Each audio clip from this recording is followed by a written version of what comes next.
Today I am taking the class of the coagulants. I have already had. Now today is the anticoagulants, and mostly it is heparin and its analogs. And these are the parentals only I am discussing. Oral will be taken separately and fibrinolytic separately. I am Dr. Ghulam Mahmood, Associate Professor Pharmacology. The overview is introduction, coagulation cascades, fibrinolysis, natural anticoagulants, anticoagulants, newer anticoagulants, fibrinolytic antiplatelets. This is the summary of the whole chapter. Now the introduction. Homeostasis is the cessation of the blood loss from a damaged cell. So vascular spasm is there, platelet plug formation and blood coagulation. So in the vascular spasm we have wound causes vasoconstrictor which prevents blood loss. Starts with the platelet adhesion to the exposed collagen of the damaged epithelium, followed by the platelet aggregation by losing their individual membrane and forming a gelatinous mass that is called the platelet plug, loose initially but tightens and reinforced by fibrin. Now thrombus. Thrombus is the pathological condition resulting from inappropriate activation of the hemostatic mechanism. Venous thrombosis and we have arterial thrombosis. Venous thrombosis is usually associated with stress of blood. A venous thrombus has a small platelet component and a large component of the fibrin. On the other hand, arterial thrombus is usually associated with atherosclerosis, and the thrombus has a large platelet component. And this arterial thrombosis takes place mostly in the coronary system and in the arterial system. A portion of the thrombus may break down and travel as an embolus and lodge downstream, causing ischemia and infarction. Now these are the factors which we have already gone through. This is called as factor 1 is fibrinogen, factor 2 is prothrombin, factor 3 is tissue factor or thromboplastin, factor 4 is calcium, factor 5 is proaxarenin labile factor, factor 7 is proconvertin stable factor, factor 8 is antihemophilic factor A, antihemophilic globulin, and we have factor 9 we have antihemophilic factor B, plasmin thromboplastin component, Christmas factor. Factor 10 is start Christmas factor or start power factor. Factor 11 is plasmin thromboplastin antecedent and hemophilic C. And factor 12 is Hageman factor. Factor 13 is fibrin stabilization, that is called the Lackey-Laurent factor. Now coagulation cascades. Now this is the two pathway, extrinsic pathway, intrinsic pathway. And mostly this extrinsic pathway as well as the common pathway will be inhibited by the heparin. As you know, there's in red spots we have heparin, and it acts on the antithrombin third, and then it acts through the factor 12A, then it comes this comes from the 11A, and then 11A goes and it comes from 10 to 10A, and then there is a low molecular weight rivaroxaban, it inhibits this, and we have prothrombin to thrombin, and there is herodin, this is the daxabatran acrylate, and also at the ultimately this thrombin is not formed, and then we have this fibrinogen to fibrin, and then there is stabilizing fibrin, it is not formed. So this is the main intent of this diagram. So you have to go through this and where this heparin affects, and that you have to earmark, and you have to remember the mechanism of action of the heparin and low molecular weight or herodins, dabigatrans, and this is all which this anticoagulant therapy is based upon. Now fibrinolytic system will be taken separately. This system provides check and balance so that clotting process does not go out of hands. It dissolves clots at the site of the damage once the damage is repaired. The process of dissolution of the clot is called the fibrinolysis. Now this is the fibrinolysis that you have taken to separate. Now natural anticoagulants we have to touch. We have prostacyclin and antithrombin third, and PGI2 we call a prostacyclin, a metabolite of the arachidonic acid produced by the endothelial cells, oppose the action of the TXA2. So TXA2 and PGI2, they are antagonistic. I am telling you again and again. It inhibits the platelet aggregation and release. Antithrombin third, a plasma protein, blocks the action of the 12 and 11, and then we have it is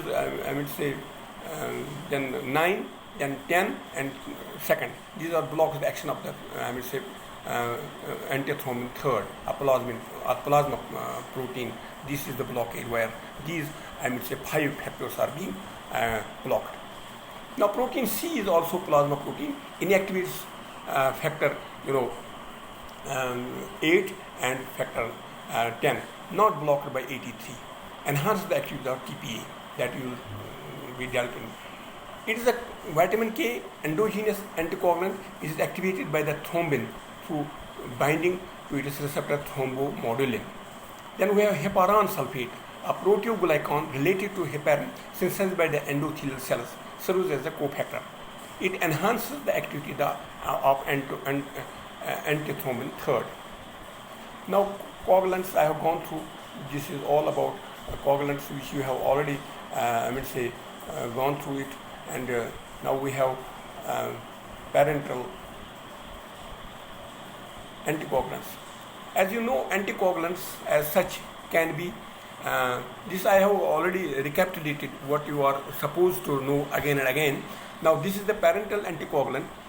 This can be subdivided into two parts: indirect thrombin inhibitors and direct thrombin inhibitors. In the indirect thrombin inhibitors, where heparin unfractionated, UF we call it, low molecular weight heparins, and then we have enoxaparin, rivaparin, nardroparin, dalteparin, parnaparin, ardiparin.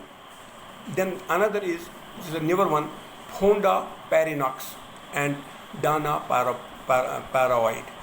And direct thrombin inhibitors, we have lipiridin, bivaluridin, ergotropin. So this is the chart where there are anticoagulants also. There are oral, but I am touching only the parenteral. So heparin and its derivatives. Heparin, what is heparin? Heparin is a glycosaminoglycan found in the secretory granules of the mast cells. Is synthesized from the UDP, uridine diphosphate sugar, precursor as a polymer of the alternating D-glucuronic acid and acetyl D-glucosamine residues. Heparin is artificially extracted from porcine intestinal mucosa, which is rich in mast cells. So we have here the features of heparin, low molecular weight, and fondaparinux. What is the scenario? Once you read this chart, you will remember it is source, it is molecular weight, it is target site, it is bioavailability, and this you are supposed to know. First of all, the source. Heparin has source biological, low molecular weight, heparin is biological, but fondaparinux is synthetic. Molecular weight is 15,000 heparin, 5,000 to low molecular weight, and 1,500 to fondaparinux. Molecular weight is 15,000 and 5,000 and 1,500. Target we have 10A and second A to the heparin, and 10A and second A to the low molecular weight, and fondaparinux is only one factor, activated factor, that is 10A. Bioavailability is 30 to heparin, 90 to low molecular weight heparin, and 100 to fondaparinux. Half-life is 1 hour to heparin, 4 hours to low molecular weight, and 100 bioavailability is fondaparinux. So half-life is half-life is 1 hour, 4 hours, 17 hours. So renal excretion is, there is no renal excretion to heparin. Yes, there is a low molecular weight, we have renal excretion, and yes, we have a fondaparinux. And renal excretion as an antidote is very complete in heparin, protamine, and low molecular weight we have partial antagonistic, and we have fondaparinux, we have it is none. So thrombocytopenia, thrombocytopenia is the side effect of heparin, less than 5%. So out of 100 persons, we have 5 persons they have got this, and less than 1% we have low molecular weight, and fondaparinux we have less than 1%.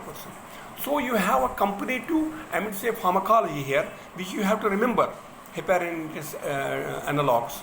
So this will give a bit, you have to remember what is the option, where is the more activity, and where is the more side effects. This picture tells you about all these things. You have to go through the book and read it again and again. This chart will give you a full-fledged knowledge if you make a comparative note. Then heparin derivatives are fragments of the heparin ranging molecular weight is 1 to 10 kilodaltons. Low molecular preparation differ from heparin and to a lesser extent from each other in their pharmacokinetic properties. So mechanism of action. This is very important. Mechanism of action is, heparin binding to antithrombin third induces a conformational change in antithrombin that renders its reactive site more accessible to the target response. So one is bound to the antithrombin third, so there is a conformational change. So antithrombin that renders its reactive site more accessible to target proteins. Antithrombin inhibits activated coagulation factors like we have 10A, second A, then we have 9A, and then we have 11A, then we have 12A, and then we have 13A in that intrinsic and common pathway. That you have to remember. What are the antithrombin activated coagulation factors? What are the activated factors which are being inhibited by antithrombin third? This induces a conformational change in the reactive center loop of antithrombin that accelerates its interaction with factor 10A and second A to potentiate thrombin inhibition. So this is the ultimate inhibition of the thrombin should take place. A low concentration of the heparin factor 10A mediated conversion of the prothrombin to thrombin is selectively effected. So it is a selectively effected that thrombin is being inhibited. The anticoagulant action is exerted mainly by the inhibition of the factor 10A as well as thrombin second A mediated conversion of the fibrinogen to fibrin. So fibrinogen to fibrin does not take place. This is the conformation, this diagrammatic, what is, it is effect and how it is being implemented, what is this mechanism of action, this you have to remember. Other pharmacological properties. High dose of heparin can interfere with platelet aggregation. When you have a high dose, that will take place, this platelet aggregation, and thereby prolong the bleeding time. So it prolongs, but in high doses. Lipoprotein lipase hydrolyzes triglycerides to glycerol and free fatty acids. Heparin clears lipemic plasma. So heparin also has this lipemic plasma is being cleared in vivo by causing the release of the lipoprotein lipase into the circulation. Now this is a low molecular weight. This was all about the heparin. Now low molecular. Predominant effect on factor 10A. Low molecular weights have greater anti-factor 10A activity than second A activity. And the ratio, there is a ratio range from 3:1 and 2:1 depending on the preparation. So 3:1 or 2:1 is the activity between the 10A and second A. 10A and second A depending on the preparation given by subcutaneous route and have a greater half-life. So I have already enumerated that these low molecular weight have got a higher molecular weight. So they are being given subcutaneous, but heparin is given in IV or IV. So fondoxyparinox, it is synthetic analog. It is a synthetic analog. It is derivative of the heparin. It causes selective inhibition of the factor 10A without binding thrombin. It does not bound to the thrombin. It does not show any effect on the thrombin itself due to its stronger, shorter polymer length. Its length is very. It is not big. In length. So it is a shorter length. It has lesser antiplatelet effect. Hence, chances of bleeding is minimal. So, but here in the heparin we have antiplatelet effect is predominant there. Now the low molecular weight we have other analogs. We have enoxaparin, we have a dalteparin, we have a tinzaparin, we have a ardiparin, we have a nardroparin, we have a riviparin. Not absorbed through the GI mucosa. They are not absorbed and therefore must be given parenterally. So they are low molecular weight and fondaparinux are absorbed more uniformly after subcutaneous. So heparin appears to be cleared and degraded primarily by the reticuloendothelial system. A small amount of the undegraded heparin also appears in the urine. Small amount. But what is the toxicity and adverse effects? Bleeding. Major bleeding occurs in 1 to 5% of the patients treated with intravenous heparin for venous thromboembolism. So there is a major bleeding which occurs. Incidence of the bleeding is proportionate to the degree of the prolongation of the APTT. So we do the APTT, is incidence of bleeding is proportional to the degree of the prolongation of the APTT, activated prothrombin time. If life-threatening hemorrhage occurs, the effect of the heparin can be reversed quickly by the intravenous infusion of the protamine. So protamine sulfate is the antidote of the heparin. A mixture of the basic polypeptide isolated from the salmon sperm, protamine binds tightly to the heparin and thereby neutralizes its anticoagulant effect. So you have to make this claim clear. And once there is a toxicity of the heparin, you can give the protamine sulfate. What is the dose, how it is given, and how you handle the patient, that you have to read yourself. Heparin-induced thrombocytopenia, that's called the HIT. Heparin-induced thrombocytopenia is the side effect of the heparin. Platelet count when it is less than 1,50,000 per ml, or a 50% decrease from the pre-treatment value. So what the value you have is 50% decrease occurs in 0.5% of medical patients, 5 to 10 days after initiation of therapy with heparin. So for the longer period we have, and there is a HIT, there is a heparin-induced thrombocytopenia. Abnormalities of the hepatic function tests. Risk of the osteoporosis is lower with low molecular weight or fondaparinux than it is with heparin. So risk of osteoporosis is more in heparin and less with low molecular weight heparins or fondaparinux.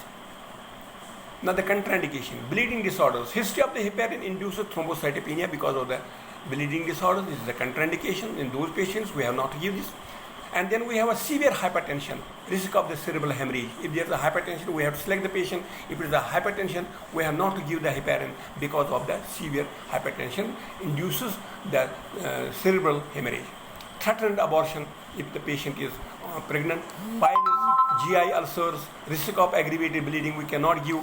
And subcutaneous bacterial endocarditis, risk of the embolism. Large malignancy, risk of the bleeding in the central necrosed area of the tumor. Tuberculosis we cannot give because of the risk of the hemoptysis. So ocular and the neurosurgery, lumbar puncture we cannot give. Chronic alcoholic cirrhosis, renal failure we cannot give. Aspirin and other antiplatelet drugs should be used very cautiously during heparin therapy. Now this is the heparin antagonist. There is a protamine sulfate. The effect of the heparin can be reversed quickly by the intravenous infusion of the protamine sulfate, a mixture of the basic polypeptide isolated from the salmon sperm that I have already told. Protamine binds tightly to heparin and thereby neutralizes its anticoagulant effect. Dose is 1 mg of protamine sulfate for 100 units of the heparin. So protamine only binds long heparin molecule. Therefore, protamine only partially reverses the anticoagulant activity of the low molecular weight heparins and has no effect on that of fondaparinux. So parental anticoagulants, we have another, Hirudin is a specific irreversible inhibitor of the thrombin obtained from the salivary gland, the leech. So the leech, we get it from the leech, salivary gland, and also it's called the Hirudin. It is inhibitory, irreversible. It is a bond, it gets bound, it's a covalent bond with the thrombin. Lipiuridine is a recombinant form of the Hirudin. So lipiuridine is the recombinant, synthetic drug which is from the uridine. Used as an anticoagulant in heparin-induced thrombocytopenia. So we can use it as HIT and associated with thromboembolic disease. It has an off-label use in prevention of the ischemic complications associated with the unstable angina. We can use it in angina also. Side effects, we have hemorrhage, hematuria, and increased transminesis. So other parenteral anticoagulants we have, we have drug, we have mechanism of action, and its use. Drotrecogin alpha human recombinant protein C. It inhibits the factor 5A and 8A, used as an anticoagulant and decreases mortality risk from severe sepsis. We can use Desideuridine, a direct thrombin inhibitor. Desideuridine is indicated for the prophylaxis of the DVT in patients undergoing elective hip replacement surgery. So where there is a elective hip replacement surgery, which we call HRS, we can give deciruridine. Then we have bivalvuridine, a direct thrombin inhibitor used as an alternate to heparin in patients undergoing percutaneous coronary angioplasty or cardiopulmonary bypass surgery. And then ergotroban, a direct thrombin inhibitor used as an heparin-induced thrombocytopenia, high risk of bleeding, monitoring of APTT and PT. Then we have danaparoid inhibits activation of the factor 10A, used for the treatment of the heparin-induced thrombocytopenia and post-operative DVT. Now, direct activator, 10A inhibitors. These are rivaroxaban and abiraxan. It is an orally active direct inhibitor of the activated factor 10A, which has become available for prophylaxis and treatment of DVT. Its anticoagulant action develops rapidly with 3 to 4 hours for ingestion, after ingestion, and lasts for 24 hours. These are the rivaroxaban and apixaban.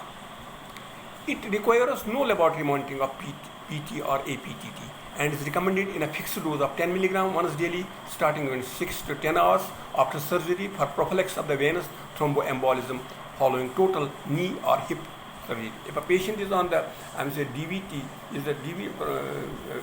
you want to give this drug and you have a knee hip surgery, we can give this. In comparative trials, its efficacy has been found similar to regimen of the low molecular weight followed by the warfarin.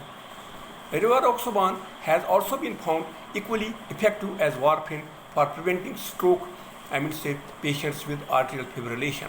Side effects reported are bleeding, nausea, hypotension, tachycardia, and edema. Now we have our oral that I have not touched. So it is all about. So you can also have these slides, and you can contact me, and you can really be well versed with the anticoagulation, particularly how it is to be monitored, how it is to be given.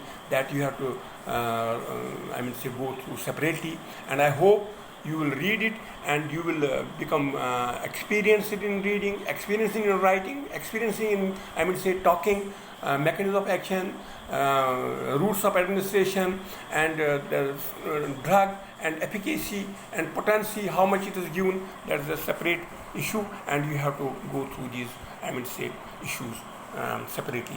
Thank you very much for listening.